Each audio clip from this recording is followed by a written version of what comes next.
નમસ્કાર, TV9 સમાચાર સાથે હું છું જિજ્ઞાસા। સમાચારની શરૂઆત કરીશું ખ્યાતિ હોસ્પિટલ કાંડના મુખ્ય આરોપીને થોડી જ વારમાં હવે કોર્ટમાં રજૂ કરવામાં આવશે। ખ્યાતિ હોસ્પિટલ કાંડનો મુખ્ય આરોપી થોડી જ વારમાં કોર્ટમાં રજૂ કરવામાં આવશે। પોલીસ દ્વારા કોર્ટ સમક્ષ 14 દિવસના રિમાન્ડની માંગણી કરવામાં આવશે। કાર્તિક પટેલની ખ્યાતિ કાંડ મામલે 65 દિવસ બાદ ધરપકડ કરાઈ છે। કાર્તિક પટેલ સામે લુકઆઉટ નોટિસ પણ જાહેર કરવામાં આવી હતી। મહત્વપૂર્ણ છે કે 65 દિવસ બાદ કાર્તિક પટેલ કે જે પોલીસના સકંજામાં આવી ગયો છે અને હવે થોડી જ વારમાં તેને કોર્ટમાં રજૂ કરવામાં આવશે।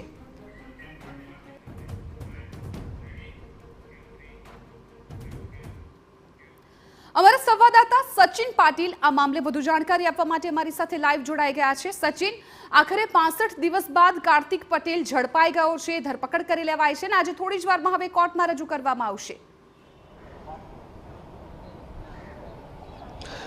જિજ્ઞાસા, જે પ્રકારે આખો મામલો છે અને જે પ્રકારે આખી ઘટના ખ્યાતિ હોસ્પિટલમાં બની અને પરત દર પરત જે પ્રકારે આખી ઘટનાક્રમ સામે આવ્યો, એ ઘટનાક્રમ સામે આવ્યા બાદ એ બાબતની ગંભીરતા જણાઈ ખુદ આરોગ્ય મંત્રાલયે આમાં હસ્તક્ષેપ કર્યું અને આરોગ્ય મંત્રાલયે જે છે એ આ સમગ્ર મામલામાં પોલીસને પણ તાકીદ કરી, સરકારે તાકીદ કરી અને સરકારે તાકીદ કરીને આખી જે તપાસ છે તપાસની ગંભીરતા વધી ગઈ। ક્રાઇમ બ્રાન્ચે આ મામલે તપાસમાં ઝુકાવ્યું અને જે પ્રકારે એક પછી એક આરોપીની ધરપકડ થઈ અને ધરપકડ થયા બાદ 65 દિવસ બાદ કાર્તિક પટેલ જે છે એ પોલીસના હાથમાં આવ્યો છે, ક્રાઇમ બ્રાન્ચના હાથમાં આવ્યો છે। ઘણા બધા સવાલો છે, સવાલોના જવાબ હજુ મેળવવાના બાકી છે।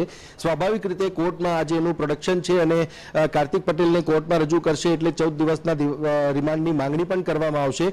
ઘણા બધા સવાલોમાં સવાલ પહેલો એ છે કે કાર્તિક પટેલ કોની મદદથી અત્યાર સુધી આટલા સમય સુધી એ ભાગતો ફરતો રહ્યો, સાથે જ સાથે એનો જે મોબાઈલ ફોન છે, મોબાઈલ ફોન જો પોલીસના હાથમાં લાગે તો એનામાંથી ઘણા બધા બીજા જે લિંક્સ છે એ લિંક્સ ખુલી શકે છે। કોણ કોણ એના સંપર્કમાં હતું, કોણ એને આર્થિક મદદ કરી રહ્યું હતું અને અત્યાર સુધી રોકાયો તો કઈ કઈ જગ્યાએ રોકાયો હતો, આ બધી જ બાબતો છે જેના સવાલના જવાબ હજુ મળવાના બાકી છે। આ સાથે જ સાથે ખ્યાતિ હોસ્પિટલમાં એનું જે રોકાણ હતું એ રોકાણ કેટલું હતું, કઈ રીતનું હતું, આ બધી જ બાબતો અને સાથે સૌથી મહત્વની બાબત અહીંયા એ છે કે જે પ્રકારે PMJY કાર્ડ મેળવવામાં અને આ પ્રકારે જે હોસ્પિટલના ડોક્ટર્સ છે એમની સાથેની સાંઠગાંઠની જે સમગ્ર બાબતો છે એ બાબતો પણ સામે આવશે।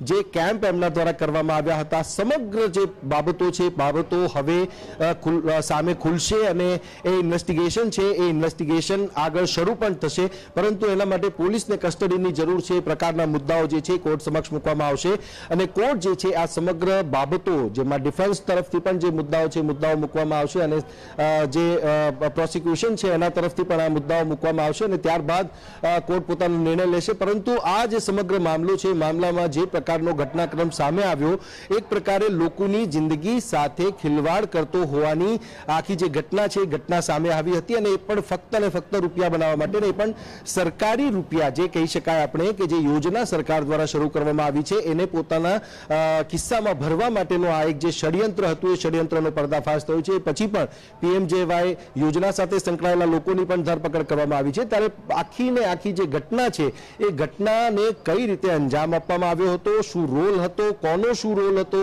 કાર્તિક પટેલ કઈ રીતે આમાં સંડોવાયેલો છે, બધી જ બાબતો જે છે એ પોલીસ રિમાન્ડ થશે અને સમગ્ર જે તપાસ આગળ થશે એ તપાસ દરમિયાન ખ્યાલ આવશે। બિલકુલ સચિન, આભાર સમગ્ર માહિતી બદલ। તો આખરે હવે થોડી જ વારમાં કાર્તિક પટેલને કોર્ટમાં રજૂ કરવામાં આવશે, 14 દિવસના રિમાન્ડની માંગણી કરવામાં આવશે।